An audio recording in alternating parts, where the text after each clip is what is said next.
Siyempre, malaking balita ngayon, gera, di ba? Ano bang mga racetrack natin na naapektado? Lahat ng Middle East na karera. Qatar, Qatar, Abu Dhabi, Bahrain, Bahrain, and Azerbaijan, Baku. pati Azerbaijan. Oo. May pinadala ka sa akin, nagkakarera sila. Tapos umiiwas sila sa debris ng building. Jokes aside, hindi biro yan kung ongoing yung gera. Historically ba may mga naging problemang ganyan ng FIA? Oo, nung panahon ng COVID, nung may mga bansa na talagang hindi sila pwedeng magkarera because of hosting countries restrictions for travels, for hosting such events, di ba? Kaya nga may mga na-cancel na mga karera like Australia, na-cancel yon. And if I'm not mistaken, Japan. Pero yun nga, ang ginagawa ng FIA kapag may mga worldwide na mga conflicts or events, hindi maiiwasan na maapektuhan yung mga hosting countries.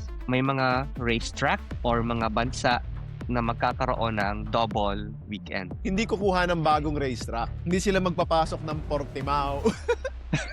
Binobomba yung Baku. Di pa tayo Portimao, ha? Portimao.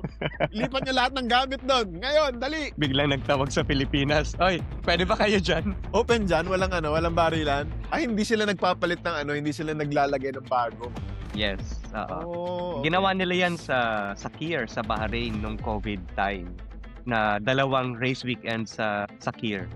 Ginawa nilang magkasunod. Magkasunod na weekend. Itutuloy na lang nila habang nandun sila. Yes, correct. So sana Singapore. Hindi, yun nga naisip ko kaagad eh. Yung naisip ko, kung sa Singapore sila na stranded, hindi, 2 Singapore. Kasi logistically, kaya ng Singapore ng 2 weekends eh. Logistics, airport, transport, di ba? Saka ang liit lang na bansa. Ang naisip ko naman dyan, yun? So meron silang parang 1 week or 2 weeks para magbenta ulit ng tickets, no? I think ang gagawin nila, they will look at the races na nasa bandang huli ng schedule. Baka doon umulit. So what do we have there? Singapore, we have Paano yun? Las Vegas. Qatar tsaka Abu Dhabi. Oo, di ba? Patay tayo dyan. Kung ma-resolve yung conflict pagdating ng Qatar and Abu Dhabi, baka maituloy. Okay na. Ang delikado yung Bahrain eh. And then Saudi Arabia, yung baka maapektuhan. So they might look at the races sa later schedule na ulitin na 2 weekends yung gagawin nila.